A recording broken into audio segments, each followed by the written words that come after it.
ಪ್ರೀತಿ ವಿದ್ಯಾರ್ಥಿಗಳೇ ನಮಸ್ಕಾರ. ಇವತ್ತಿನ ಕ್ಲಾಸಲ್ಲಿ ನಾನು ಗಮಕ ಸಮಸ್ಯೆ ಬಗ್ಗೆ ಚರ್ಚೆ ಮಾಡೋಣ. ಬನ್ನಿ ಅಲ್ಲಿ ನೋಡಿ. ಇಲ್ಲಿ ಗಮಕ ಸಮಸ್ಯೆ, ನಾವು ಗಮಕ ಸಮಸ್ಯೆ ಅಂತಂದ್ರೆ ಏನು ಅದ್ರ ಬಗ್ಗೆ ತಿಳ್ಕೊಂಡ್ರೆ ನಮಗೆ ಈಜಾಗಿ ಇದನ್ನ ನಾವು ತಿಳಿಸ್ಬೋದು. ನೋಡಿ, ಇಲ್ಲಿ ಪೂರ್ವ ಪದವು ಸರ್ವನಾಮ ಅಥವಾ ಉದಂತ ನಾಮವಾಗಿದ್ದು ಉತ್ತರ ಪದದಲ್ಲಿರುವ ನಾಮಪದದೊಡನೆ ಕೂಡಿ ಆಗುವ ಸಮಾಸವೇ ಗಮಕ ಸಮಾಸ. ಹಾಗಾದ್ರೆ ವೆರಿ ವೆರಿ ಇಂಪಾರ್ಟೆಂಟ್ ನಮ್ಗೆ ಏನಪ್ಪ ಅಂದ್ರೆ ಇಲ್ಲಿ ಪೂರ್ವ ಪದವು ಸರ್ವನಾಮನಾಗಿರ್ಬೇಕು ಅಥವಾ ಉದಂತ ನಾಮಪದನೂ ಆಗಿರ್ಬೇಕು.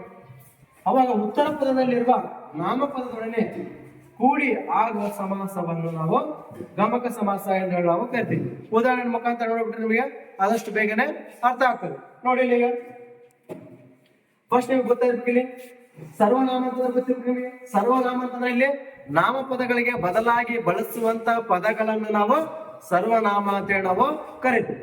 ಅದಕ್ಕೆ ಸರ್ವನಾಮ. ಸರ್ವನಾಮ ಅಂತಂದ್ರೆ ನಾಮಪದಗಳ ಬದಲಾಗಿ ಬಳಸುವಂತ ಪದಗಳನ್ನು ನಾವು ಸರ್ವನಾಮ ಅಂತ ಹೇಳಿ ನಾವು ಕರಿತೀವಿ. ಹಾಗಾದ್ರೆ ಉದಾಹರಣೆ ಹೇಳ್ಬೇಕಂತಂದ್ರೆ ಅದು, ಇದು, ಇವಳು, ಅವಳು ಈ ರೀತಿಯಾಗಿ ಶಬ್ದಗಳನ್ನ ಬಳಸಿದ್ರೆ ಸರ್ವನಾಮ ಅಂತ ಹೇಳಿ ನಾವು ಹೇಳ್ಬೋದು. ಇಲ್ಲಿ ಉದಾಂತ ಅಂತಂದ್ರೆ ಏನಾದ್ರು ನಾವು ತಿಳ್ಕೋಬೇಕು. ಉದಾಂತ ಅಂದ್ರೆ ಇಲ್ಲಿ ಕ್ರಿಯಾಪದಗಳನ್ನು ಬರಬೇಕು, ಆ ಕ್ರಿಯೆಯನ್ನು ಸೂಚಿಸ್ಬೇಕು. ಅಂತ ಪದಗಳನ್ನು ನಾವು ಕ್ರಿಯಾಪದಗಳು ಅಂತೇಳಿ ನಾವು ಕರಿತೀವಿ. ಅದನ್ನ ಉದಾಂತ ಕೂಡ ನಾವು ಕರಿತೀವಿ. ಉದಾಹರಣೆ ನೋಡಿದ್ರೆ ನಮಗೆ ಗೊತ್ತಾಗುತ್ತೆ. ಇಲ್ಲಿ ನೋಡಿ, ಇಲ್ಲಿ ಉದಾಹರಣೆಯಲ್ಲಿ ನಾವು ಆ ಎಮ್ಮೆ ನಾವು ಬಿಡಿಸ್ಬೇಕಂತಂದ್ರೆ ಬಿಡಿಸ್ಬೇಕಂದ್ರೆ ಅದು ಅಧಿಕ್ ಆ ಎಮ್ಮೆ.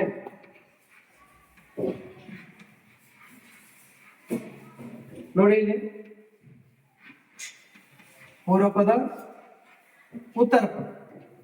ನೋಡಿ, ಇಲ್ಲಿ ಎಮ್ಮೆ ಹೆಸರು ಬಂದಿದೆ, ಅದಕ್ಕಾಗಿ ನಾವು ಇಲ್ಲಿ ಅದು, ಇದು ಅಂತ ಬಳಸ್ಬೇಕು. ಆದ್ರೆ ಇಲ್ಲಿ ವ್ಯಕ್ತಿ ಹೆಸರು ಬಂದ್ರಿಲ್ಲ, ನಾವು ಅದು ಇದನ್ನು ಬಿಡಿಸಂಗಿಲ್ಲ. ಯಾಕಪ್ಪ ಅಂದ್ರೆ ಅದು ವ್ಯಕ್ತಿ ಹಾಕ್ಸಿರುತ್ತೆ. ಅದಕ್ಕಾಗಿ ಇಲ್ಲಿ ಅವನು, ಇವನು, ಅವಳು, ಇವಳು ಈ ರೀತಿಯಾಗಿ ಶಬ್ದಗಳನ್ನು ಬಳಸ್ಬೇಕಾಗ್ತದೆ. ಅದಕ್ಕಾಗಿ ಇಲ್ಲಿ ಸರ್ವನಾಮ ಇಲ್ಲಿ ನೋಡಿ, ಇವಾಗ ನೋಡಿ, ಪೂರ್ವ ಪದವು ಸರ್ವನಾಮವಾಗಿತ್ತು, ಪೂರ್ವ ಪದವು ಸರ್ವನಾಮವಾಗಿತ್ತು. ಉತ್ತರ ಪದದಲ್ಲಿರುವ ನಾಮಪದ, ಇಲ್ಲಿ ಉತ್ತರ ಪದ ಅಂತಂದ್ರೆ ನಾಮಪದ ಬರಬೇಕು. ಇಲ್ಲಿ ನಾಮಪದ ಅಂತಂದ್ರೆ ನಿಮ್ಗೆ ಹೇಳಿದ್ದೇನೆ, ವ್ಯಕ್ತಿಗಳ ಹೆಸರಾಗಿರ್ಬೋದು, ಪ್ರಾಣಿಗಳ ಹೆಸರಾಗಿರ್ಬೋದು, ಸ್ಥಳದ ಹೆಸರಾಗಿರ್ಬೋದು. ಅದಕ್ಕಾಗಿ ಉತ್ತರ ಪದ ಯಾವಾಗಲೇ ನಾಮಪದದೊಡನೆ ಆಗಿರ್ಬೇಕು. ಅವಾಗ ಪೂರ್ವ ಪದ ಮತ್ತು ಉತ್ತರ ಪದವು ಸೇರಿಸಿ ಬರೆದಾಗ ಆ ಎಮ್ಮೆ ಅಂತ ನಾವು ಹೇಳ್ಬೋದು. ಅದಕ್ಕಾಗಿ ಪ್ರತಿಯೊಂದು ನೀವು ಸಮಾಸಗಳಲ್ಲಿ ಬಿಡಿಸ್ಬೇಕಂತಂದ್ರೆ ವಿಭಕ್ತಿ ಪ್ರತ್ಯಯಗಳನ್ನು ಸೇರಿಸ್ಬೇಕಂತ ನಾನು ಹೇಳಿದ್ದೀನಿ. ಅದಕ್ಕಾಗಿ ಇಲ್ಲಿ ಅದು, ಇಲ್ಲಿ ಪ್ರಥಮ ವಿಭಕ್ತಿ ಪ್ರತ್ಯಯ ಹೂ ವರ್ಗ, ಪ್ರಥಮ, ದ್ವಿತೀಯ ಆ ರೀತಿಯಾಗಿ ನಾವು ಬಿಡಿಸಿದಾಗ ಅದು ಎಂಬುದಿಲ್ಲಿ ಹೂ ಬರ್ತದೆ ಲಾಸ್ಟ್ಗೆ. ಅದಕ್ಕಾಗಿ ಪ್ರಥಮ ವಿಭಕ್ತಿ ಪ್ರತ್ಯಯ ಉದಾಹರಣೆ ಹಾಕೋದು. ಪ್ರತಿಯೊಂದು ಸಮಾಸವನ್ನು ಬಿಡಿಸ್ಬೇಕಾ, ಪ್ರತಿಯೊಂದು ವಿಭಕ್ತಿ ಪ್ರತ್ಯಯವನ್ನು ಸೇರಿಸ್ಬೇಕಾಗ್ತದೆ. ಹಾಗಾದ್ರೆ ಇಲ್ಲಿ ಎರಡೇ ನೋಡೋಣ, ಸರ್ವನಾಮ. ಇಲ್ಲಿ ಪೂರ್ವ ಪದ ಸರ್ವನಾಮ ಅಂದ್ರೆ ಈ ಮುದುಕಿ, ಇದನ್ನ ನಾವು ಬಿಡಿಸ್ಬೇಕಪ್ಪ ಅಂತಂದ್ರೆ ಇಲ್ಲಿ ಯಾವ ರೀತಿಯಾಗಿ ಬಿಡಿಸ್ಬೇಕಪ್ಪ ಅಂದ್ರೆ ಇಲ್ಲಿ ನಾವು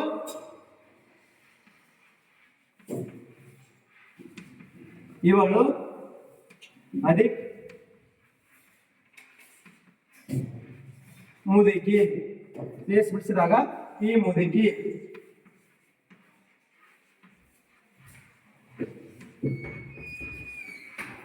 ನೋಡಿ, ನಾವು ಮತ್ತೆ ಇದೊಂದು ಬರೆಯಂಗಿಲ್ಲ. ಯಾಕಪ್ಪ ಅಂದ್ರೆ ಇದು ವ್ಯಕ್ತಿ ಹೆಸರು, ಈ ಮುದುಕಿ ಎಂಬುದು ವ್ಯಕ್ತಿ ಹೆಸರು. ಅದಕ್ಕಾಗಿ ಬಿಡಿಸಿದಾಗ ಇವಳು ಅಧಿಕ್ ಮುದುಕಿ, ಈ ಮುದುಕಿ.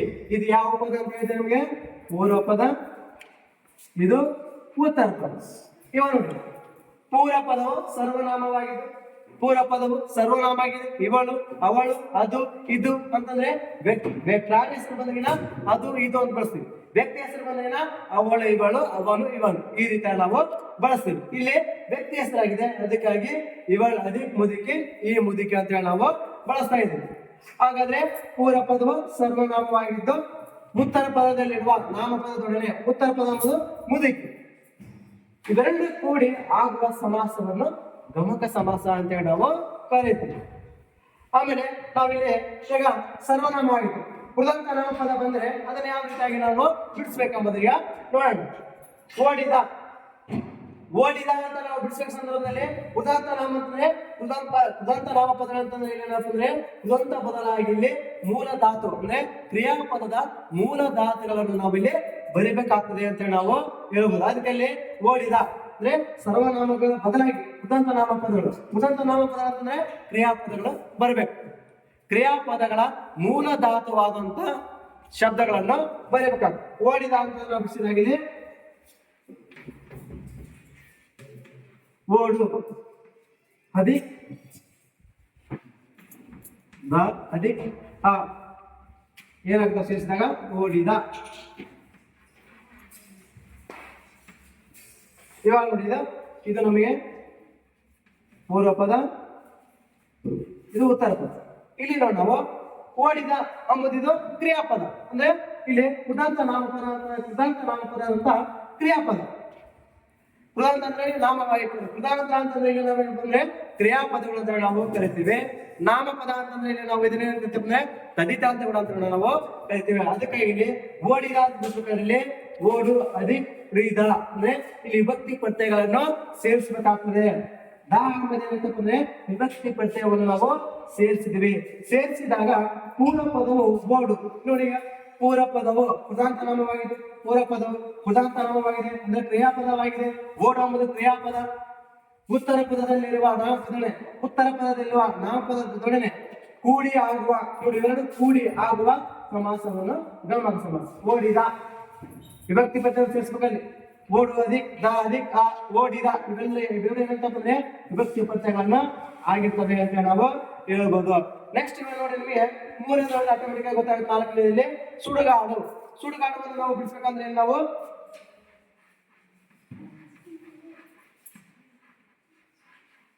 ಸುಡುವುದು ಅಧಿಕ್ ಕಾಡು. ಕಾಡು ಬಿಡಿಸಿದಾಗ ಸುಡುಗಾಡು.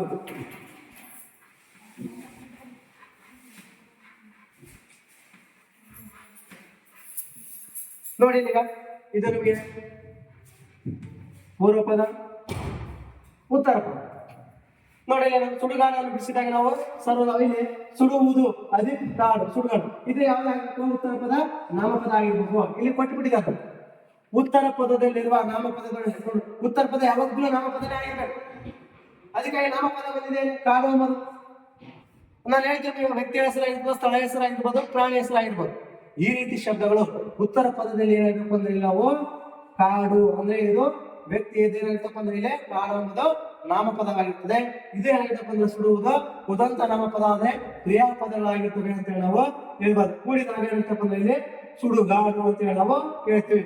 ಆಮೇಲೆ ಉಡುದಾರ, ಇದು ನಿಮ್ಗೆ ಕಮೆಂಟ್ ಮುಖಾಂತರ ನನಗೆ ತಿಳಿಸ್ಬೇಕಾಗ್ತದೆ. ಆದ್ರೆ ಇಲ್ಲಿ ನಿಮ್ಗೆ ತಿಳಿಸ್ತೀನಿ. ಇನ್ನು ಒಂದು ನಿಮ್ಗೆ ವ್ಯಕ್ತಿ ಪ್ರತ್ಯಯಗಳು ಇದಕ್ಕ ಮತ್ತು ಅದಕ್ಕ ಏನ್ ಡಿಫ್ರೆಂಟ್ ಐತೆ ಅದ್ರ ಬಗ್ಗೆ ನಾವು ಈಗ ತಿಳ್ಕೊಳ್ಳೋಣ. ಆದ್ರೆ ಉಡುದಾರ ನೀವು ಕಮೆಂಟ್ ಮುಖಾಂತರ ನನಗೆ ತಿಳಿಸ್ಬೇಕು. ಯಾವ ರೀತಿಯಾಗಿ ಬಿಡಿಸ್ತಾ ತಿಳಿಸ್ಬೇಕು. ನಿಮಗೆ ಇಲ್ಲಿ ಕ್ರಿಯಾ ಸಮಾಸ ಮತ್ತು ಇಲ್ಲಿ ನಾವು ಗಮಕ ಸಮಾಸ ಏನು ವ್ಯತ್ಯಾಸ ಇದೆ ಅದ್ರ ಬಗ್ಗೆ ನಾವು ತಿಳ್ಕೊಂಡ್ರೆ ನಿಮ್ಗೆ ನೀಟಾಗಿ ಅರ್ಥ ಆಗುತ್ತೆ.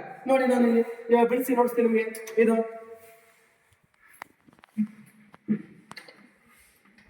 ಮನೆ ಕಟ್ಟು. ಮನೆ ಕಟ್ಟು ನಾವು ಬಿಡಿಸಿದೀವಿ. ಮನೆ ಕಟ್ಟು ಅಂತ ಯಾವ ರೀತಿ ಬಿಡಿಸ್ಬೇಕಪ್ಪ ಅಂದ್ರೆ ಇಲ್ಲಿ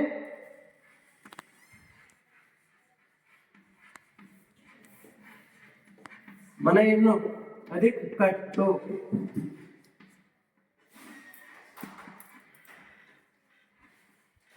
ಕಟ್ಟು ಏನಾಗ್ತಪ್ಪ ಅಂದ್ರೆ ಮನೆ ಕಟ್ಟು. ಇದು ನಿಮಗೆ ಹೇಳಿದ್ದೆ ನಾನು ಪೂರ್ವ ಪದ, ಉತ್ತರ ಪದ. ನೋಡು, ಇಲ್ಲ ನಾವು ಏನ್ ಮಾಡ್ತಪ್ಪ ಅಂದ್ರೆ ಮನೆಯನ್ನು ಏನಾಗ್ತಪ್ಪ ಅಂದ್ರೆ ನಾಮಪದ ಆಗುತ್ತದೆ. ಮನೆಯನ್ನು ಕಟ್ಟು ಅಂತಂದ್ರೆ ಇದು ಕ್ರಿಯಾಪದವಾಗಿರ್ತದೆ. ಅದಕ್ಕಾಗಿ ಇದನ್ನ ನಾವು ಕ್ರಿಯಾ ಸಮಾಸ ಅಂತ ಹೇಳಿ ಬರ್ತೀವಿ. ಇದನ್ನ ಯಾಕೆ ಇದಪ್ಪ ಅಂದ್ರೆ ಇದಕ್ಕೆ ನಮಗೆ ಡಿಫ್ರೆನ್ಷಿಯೇಟ್ ಹೇಳಿದ್ರೆ ನಿಮಗೆ ಅರ್ಥ ಆಗುತ್ತದೆ ಅಂತ ಹೇಳಿ ನಾನು ಹೇಳ್ತೇನೆ. ನೋಡಿ, ನಾವು ಇವಳು ಎಂಬುದು ನಾಮಪದವಾಗಿದೆ. ಪೂರ್ವ ಪದ ಏನಾಯ್ತಪ್ಪ ಅಂತಂದ್ರೆ ಇಲ್ಲಿ ನಾವು ಬಿಡಿಸಿದಾಗ ಪೂರ್ವ ಪದ ಸರ್ವನಾಮವಾಗಿದ್ದು ಅಂದ್ರೆ ಕ್ರಿಯಾಪದವಾಗಿದೆ. ಇದು ಮುದಿಕೆ ಎಂಬುದು ನಾಮಪದವಾಗಿದೆ. ಇಲ್ಲಿ ಉಲ್ಟಾಗಿದೆ. ಇದು ಉಲ್ಟಾಗಿದೆ. ನೋಡಿ, ಇಲ್ಲಿ ಉತ್ತರ ಪದ ಏನಾಯ್ತಪ್ಪ ಅಂದ್ರೆ ಪೂರ್ವ ಪದ ಆಗಿದೆ. ಪೂರ್ವ ಪದವು ಉತ್ತರ ಪದವಾಗಿದೆ. ಇದು ಕ್ರಿಯೆಯನ್ನು ಸೂಚಿಸತಕ್ಕಂಥದ್ದು ಇಲ್ಲಿ ಉತ್ತರ ಪದ. ಅದಕ್ಕಾಗಿ ನಾವು ಕೂಡಿಸಿದಾಗ ಮನೆ ಕಟ್ಟನ್ನು ಬಿಡಿಸಿದಾಗ ಮನೆಯನ್ನು ಅದಕ್ಕೆ ಕಟ್ಟು, ಮನೆ ಕಟ್ಟು ಅಂತ ಹೇಳಿ ನಾವು ಬಿಡಿಸ್ತೀವಿ. ಈ ರೀತಿಯಾಗಿ ಸಮಾಸಗಳನ್ನು ನಾವು ಬಿಡಿಸಬೇಕಾಗ್ತದೆ ಅಂತ ಹೇಳಿ ನಾವು ಹೇಳ್ಬೋದು. ಇನ್ನಷ್ಟು ನಿಮಗೆ ಗಮಕ ಸಮಾಸದಲ್ಲಿ ಕೆಲವೊಂದು ಉದಾಹರಣೆಗಳನ್ನು ನೋಡ್ಬಿಟ್ರೆ ಅತಿ ಬೇಗನೆ ನಿಮಗೆ ಅರ್ಥ ಆಗ್ತದೆ. ಹಾಗಾದ್ರೆ ನೋಡೋಣ ಬನ್ನಿ. ಉದಾಹರಣೆ ಉರಿಗಡಲೆ ಅಂತ ಹೇಳಿ ನಾವು ಬಂದಿದ್ದೀವಿ. ಉರಿಗಡಲೆ ಅಲ್ಲಿ ಉರಿದಿದ್ದು ಅಧಿಕ್ ಕಡಲೆ ಉರಿಗಡಲೆ. ಇದು ಯಾವ ಪದ? ಪೂರ್ವ ಪದ. ಇದು ಉತ್ತರ ಪದ. ನೋಡಲಿ ಉರಿಗಡಲೆ ಉರಿದಿದ್ದು ಅಧಿಕ್ ಕಡಲೆ ಉರಿಗಡಲೆ. ಇದು ಯಾವ ಪದ ಅಂತ ಹೇಳ್ತೀವಿ? ಇದು ಕೃತಾಂತವಾದಂತ ಕ್ರಿಯಾಪದವಾಗಿರ್ತದೆ. ಕಡಲೆ ಇದು ನಾಮಪದವಾಗಿರ್ತದೆ. ಪ್ರತಿನೇ ಗಮಕ ಸಮಸ್ಯೆಯಲ್ಲಿ ಬಿಡಿಸ್ಬೇಕಂತಂದ್ರೆ ಉತ್ತರ ಪದವೇನಾಗಿರ್ತಂದ್ರೆ ನಾಮಪದನೇ ಬಂದಿರಬೇಕು. ಅವಾಗ ನಾವು ಏನಾಗ್ತಪ್ಪ ಅಂದ್ರೆ ಅದು ಗಮಕ ಸಮಾಸವಾಗ್ತದೆ ಅಂತ ಹೇಳಿ ನಾವು ಹೇಳ್ಬೋದು. ನೋಡಿ ಇಲ್ಲಿ ಈ ಮರ ಬರ್ರಿ, ಈ ಮರ ಇದು ಅಧಿಕ್ ಮರ, ಈ ಮರ ಇದು ನಾನು ಪೂರ್ವ ಪದ ಮತ್ತು ಉತ್ತರ ಪದ. ನೋಡಿ ಇದು ಅಂತ ಬಂದಿದೆ. ನಾನು ಹೇಳ್ತೇನೆ ಇದು, ಅವು, ಇವಳು, ಅವಳು ಈ ರೀತಿಯಾಗಿ ಬಂದ್ರೆ ಸರ್ವನಾಮ ಅಂತ ಹೇಳಿ ನಾನು ಅದು ಹೇಳಿದೆ. ಅದಕ್ಕಾಗಿ ಇಲ್ಲಿ ಏನ್ ಬಂದಿದೆಪ್ಪ ಅಂತಂದ್ರೆ ಈ ಮರ, ಮರದ ಹೆಸರು ಬಂದಿದ್ದಾಗ ನಾವು ಇದು ಅಧಿಕ್ ಮರ, ಈ ಮರ ಈ ರೀತಿಯಾಗಿ ಬಿಡಿಸ್ಬೇಕು. ಮರ ಎಂಬುದು ನಾಮಪದವಾಗಿದೆ. ಇದು ಎಂಬುದು ಸರ್ವನಾಮ. ಇದು ಎಂಬುದು ಪೂರ್ವ ಪದ ಸರ್ವನಾಮ, ಉತ್ತರ ಪದ ಮರ ಎಂಬುದು ನಾಮಪದವಾಗ್ತದೆ ಅಂತ ನಾವು ಹೇಳಬಹುದು. ನೋಡಿ ಇದು ಕೂಡ ಆ ಗಂಡಸು ಅಂತ ಹೇಳಿದ್ರೆ ನಾವಿಲ್ಲಿ ಆ ಗಂಡಸು ಬಿಡಿಸಿದಾಗ ಅವನು ಅಧಿಕ್ ಗಂಡಸು, ಆ ಗಂಡಸು ಇದು ನಾನು ಪೂರ್ವ ಪದ ಅಂತ ಹೇಳಿದ್ದೆ. ನಾನು ಇದು ಉತ್ತರ ಪದ. ನೋಡಲಿ ಆ ಗಂಡಸು ಬಂದಿದ್ದಾರೆ. ಆ ಗಂಡಸನ್ನ ನಾವು ಗಂಡಸನ್ನು ಬಂದಾಗ ಅವನು ಅಂತ ಬಳಸ್ಬೇಕು, ಇವಳನ್ನು ಬಳಸಬಾರ್ದು. ಅಲ್ಲಿ ಲೇಡೀಸ್ ಹೆಸರು ಬಂದಾಗ ಮಾತ್ರ ಅವಳು ಇವಳನ್ನು ಬಳಸ್ಬೇಕು. ಇಲ್ಲಿ ಗಂಡಸ ಹೆಸರು ಬಂದಾಗ ಇಲ್ಲಿ ಆ ಗಂಡಸು ಅಂತಂದ್ರೆ ಅವನು ಅಧಿಕ್ ಗಂಡಸು, ಆ ಗಂಡಸು ಇದು ಗಂಡಸು ಎಂಬುದು ನಾಮಪದವಾಗಿರುತ್ತದೆ. ಅವನು ಎಂಬುದು ಸರ್ವನಾಮ. ಸರ್ವನಾಮ ಅಂತಂದ್ರೆ ನಾಮಪದಗಳಿಗೆ ಬದಲಾಗಿ ಬಳಸುವಂತ ಪದಗಳೇ ನಾವು ಪೂರ್ವ ಪದ ಅಂತ ಹೇಳಿ ನಾವು ಕರಿತೀವಿ. ಇಲ್ಲಿ ಇಲ್ಲಿ ನೋಡಿ, ಇಲ್ಲಿ ಉದಾಂತ ಪದಗಳನ್ನು ಬಂದಿದ್ದಾವೆ. ತೈದು ಶ್ರೀಗಂಧ ಅಂದ್ರೆ ತೈದಿದ್ದು ಅಧಿಕ್ ಶ್ರೀಗಂಧ. ತೈದಿದ್ದು ಪ್ರತಿಯೊಂದು ಸಮಾಸ ಬಿಡಿಸ್ಬೇಕಂದ್ರೆ ವಿಭಕ್ತಿ ಪ್ರತ್ಯಯಗಳನ್ನು ಸೇರಿಸಬೇಕಾಗ್ತದೆ. ಇದು ಪೂರ್ವ ಪದ, ಇದು ಉತ್ತರ ಪದ. ನೋಡಿ ಅವಾಗ ಅದಕ್ಕಾಗಿ ಇಲ್ಲಿ ಏನ್ ಮಾಡ್ತಪ್ಪ ಅಂದ್ರೆ ಕ್ರಿಯಾಪದ ಅಂದ್ರೆ ಇಲ್ಲಿ ಕ್ರಿಯಾಪದವನ್ನು ಬಂದಿದೆ. ಅಂದ್ರೆ ಉದಾಂತವನ್ನು ಕ್ರಿಯಾಪದ ಅಂತ ಹೇಳಿ ನಾವು ಕರಿತೀವಿ. ಶ್ರೀಗಂಧ ಎಂಬುದು ನಾಮಪದವಾಗಿರ್ತದೆ ಅಂತ ಹೇಳಿ ನಾವು ಹೇಳ್ಬೋದು. ಎರಡು ಸೇರಿಸಿ ಬರೆದಾಗ ತೈದು ಶ್ರೀಗಂಧ ಅಂತ ಹೇಳಿ ನಾವು ಹೇಳ್ತೀವಿ. ನೋಡಿ ಇನ್ನೊಂದು ಬರ್ತೀವಿ, ಬೀಸುವ ಚಾಮರ.